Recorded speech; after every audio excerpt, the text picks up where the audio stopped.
نحمدہ ونصلی علی رسولہ الکریم بسم اللہ الرحمن الرحیم۔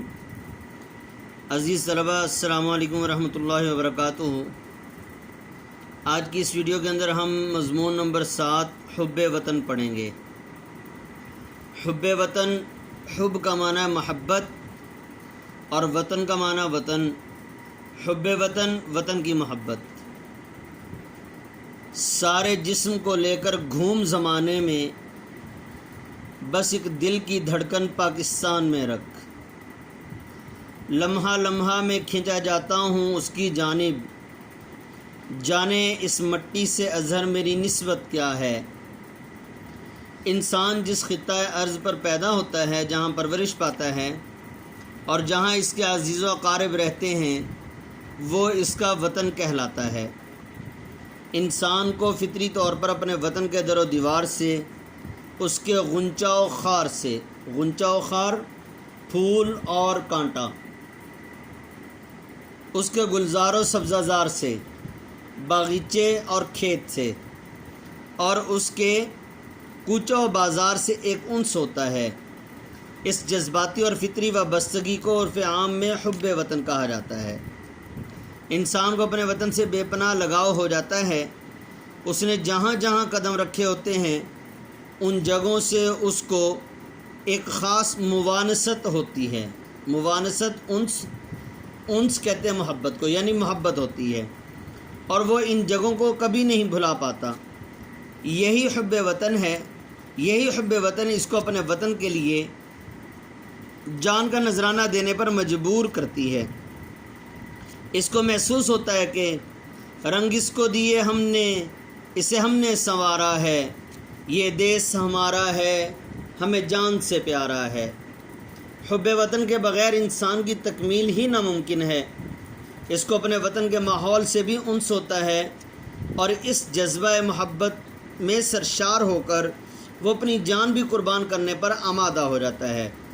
مثل مشہور ہے، حب الوطن من الایمان، وطن کی محبت ایمان سے ہے۔ یعنی جس طرح دیگر ارکان اسلام پر ایمان لانا ضروری ہے، اسی طرح وطن سے محبت کرنا بھی ایک درجے تک ضروری ہے۔ وطن کی محبت اخلاقی اور انسانی بنیادوں پر استوار ہونی چاہیے۔ جو سرزمین انسان کو پالتی ہے، جو ابنائے وطن انسان کو درد مندی، ہمدردی اور محبت کے جذبات سے نوازتے ہیں، تقاضۂ ایمان ہے کہ اس سے ویسی ہی محبت کی جائے۔ پرچم کشائے مہر و وفا ہے میرا وطن، انسانیت کے دل کی صدا ہے میرا وطن۔ حب وطن کوئی نئی بات نہیں، بلکہ یہ جذبہ تو ازلی اور فطری ہے۔ یعنی جب سے انسان پیدا ہوتا ہے، پیدائش سے لے کر اس کے مرنے تک انسان کے دل کے اندر یہ جذبہ پیدا کر دیا جاتا ہے، جس کا اظہار ہر ذی روح سے فطرتاً عیاں ہے۔ جانوروں، حشرات اور پرندوں کو بھی اپنے گھر سے بے پناہ محبت ہوتی ہے۔ دشمن کو بھی اللہ چھڑائے نہ وطن سے، جانے وہی بلبل جو بچھڑ جائے چمن سے۔ آرام کی صورت نہیں مسکن سے بچھڑ کر، طائر بھی پھڑکتا ہے نشیمن سے بچھڑ کر۔ چنانچہ جب پرندوں کو بھی اپنے وطن سے اس قدر پیار ہوتا ہے، تو حضرت انسان تو اشرف المخلوقات ہے۔ اس میں یہ جذبہ معجزن ہونا تو بالکل فطری عمل ہے، کیونکہ وہ اس کی اہمیت و ضرورت سے بخوبی آگاہ ہے۔ وطن کی محبت کا احساس انسان کو اس کے وطن سے پردیس میں بھی ہوتا ہے۔ پردیس میں خواہ بہشت کا سا ماحول ہی کیوں نہ ہو، انسان کو اپنے وطن سے گزارے ہوئے شب و روز کی یاد ضرور ستاتی ہے، کیونکہ مصرع ہے، جو سکھ اپنے چوبارے، نہ بلخ نہ بخارے۔ یعنی جو انسان کو اپنے گھر کے اندر سکھ نصیب ہوتا ہے اور آرام کی نیند آتی ہے، انسان کتنے ہی شہروں میں چلا جائے اور کتنے ہی آرام دہ وطن میں کیوں نہ چلا جائے، اور جہاں پر زندگی کی ہر نعمت ہو اس شہر اور وطن میں کیوں نہ چلا جائے، لیکن انسان کو وہاں پر وہ آرام میسر نہیں ہوگا جو آرام اور سکون انسان کو اپنے وطن اور اپنے گھر میں نصیب ہوتا ہے۔ اور اپنے گھر کی مٹی جو ہے، مٹی کا کچا گھر بنا ہوا ہو، انسان کو وہاں بھی آرام نصیب ہوتا ہے، اور دوسرے شہروں اور ممالک اور دوسرے وطن کے اندر انسان کے بے شک کتنے ہی عالیشان محل اور بنگلے کیوں نہ ہوں، انسان کو وہاں پر سکھ نصیب نہیں ہوتا۔ پردیس میں نہ تو وہ ہوا و صبا ہوتی ہے اور نہ ہی وہ یارانے دل بند ہوتے ہیں، بلکہ اکثر اوقات تو انسان کا دل اپنوں کی یاد میں بہت زیادہ غمزدہ ہو جاتا ہے، اور یہ فریاد بلند کرتا ہے، او دیس سے آنے والے بتا کس حال میں ہیں یاران وطن، آوارہ غربت کو بھی سنا کس رنگ میں ہیں کنعان وطن، وہ سرو وطن فردوس وطن، وہ باغ وطن ریحان وطن، او دیس سے آنے والے بتا کس حال میں ہیں یاران وطن۔ یعنی انسان جو ہے اپنے دیس سے آنے والے لوگوں سے پوچھتا رہتا ہے کہ بھئی آپ لوگ میرے ملک سے، میرے شہر سے آئے ہو، میرے وطن سے آئے ہو، بتا وہاں کے لوگ کیسے تھے، وہاں کے لوگ کس حال میں تھے، کیا تبدیلیاں واقع ہوئیں۔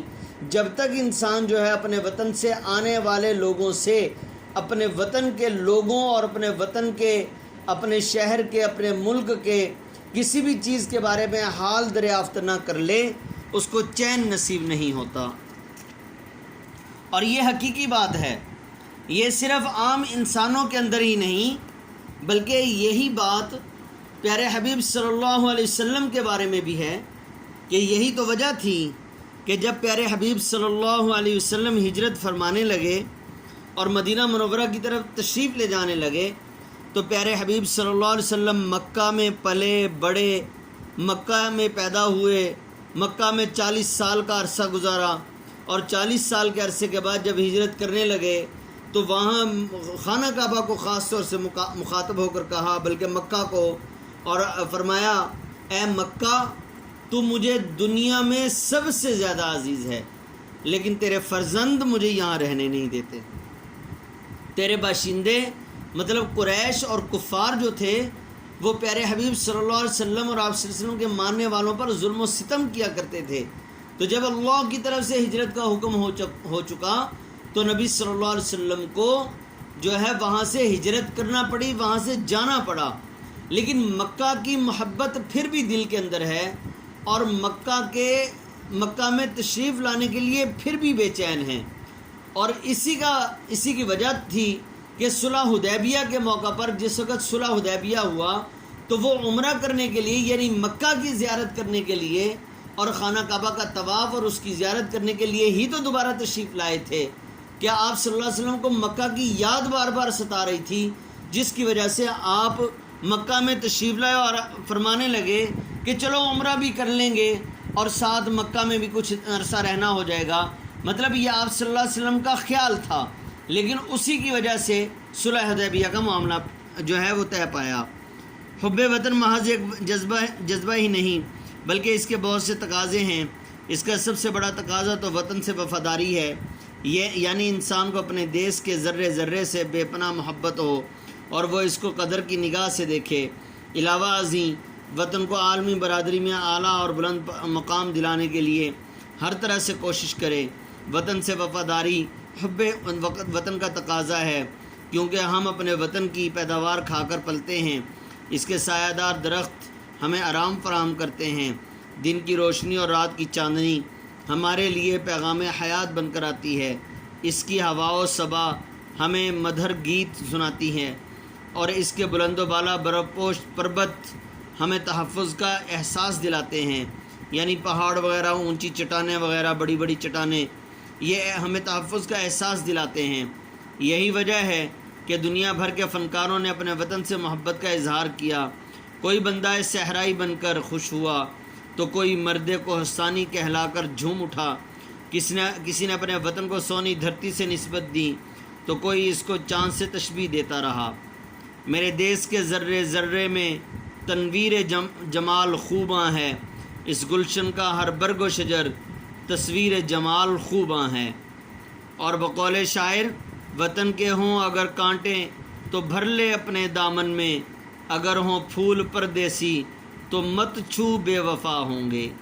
اگر وطن کے پھول کانٹے بھی ہوں تو ان کو اپنے دامن میں ڈال لیں، یہ بہت قیمتی ہوں گے، لیکن اگر پردیس کے دوسرے وطن کے پھول بھی ہوں تو شاعر جو ہے وہ تنبیہ کر رہا ہے ان کو چھونا نہیں، وہ بے وفا ہوں گے۔ جب بھی ان کو ان کے وطن کی کوئی چیز نظر آئے گی وہ تمہارا دامن چھوڑ کر چلے جائیں گے۔ تو عزیز طلبہ، یہ ہے وطن کی محبت، وطن کی محبت کے تقاضے۔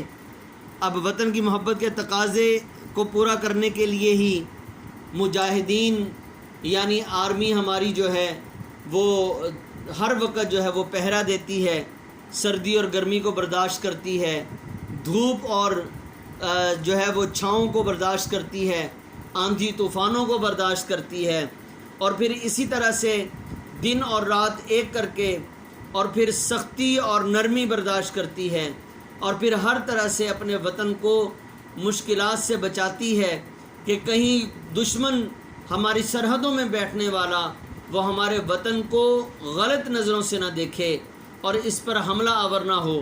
یہ وطن سے محبت ہی کا جذبہ ہوتا ہے کہ انسان اپنے وطن کی حفاظت کے لیے، اپنے گھر کی حفاظت کے لیے، اپنے شہر اور اپنے ملک کی حفاظت کے لیے اپنی جان کے نذرانے بھی پیش کر دیتا ہے۔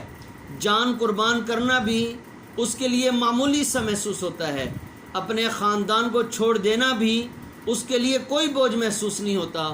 یہ وطن کی محبت ہی ہے، اور وطن کی محبت کا تقاضا بھی یہ ہے کہ ہم سے وطن جو ہے کسی نہ کسی وقت، کسی نہ کسی گھڑی ہم سے ہماری جان مانگتا ہے اور محبت کی آزمائش کرتا ہے کہ میرے باسی، میرے رہنے والے کو مجھ سے کتنی محبت ہے۔ اور جب بندہ اپنے وطن کی محبت سے سرشار ہو کر، اپنے وطن کی محبت سے لبریز ہو کر جب بندہ جو ہے وہ اپنے وطن کے لیے جان قربان کر دیتا ہے تو اللہ جل شانہ بھی اس کے وطن کی حفاظت کرتے ہیں۔ تو عزیز طلبہ، آپ نے وطن، حب وطن یہ مضمون یاد کر لینا ہے۔ صفحہ نمبر 405 یعنی پیج نمبر 405 سے صفحہ نمبر 407 تک یہ مضمون ہے، آپ نے اس کو اچھی طرح سے یاد کر لینا ہے۔ آپ کو جو ریفر کی ہوئی ہے شرح سرمایہ اردو کتاب، اس سے یاد کرنا ہے آپ نے۔ السلام علیکم ورحمۃ اللہ وبرکاتہ۔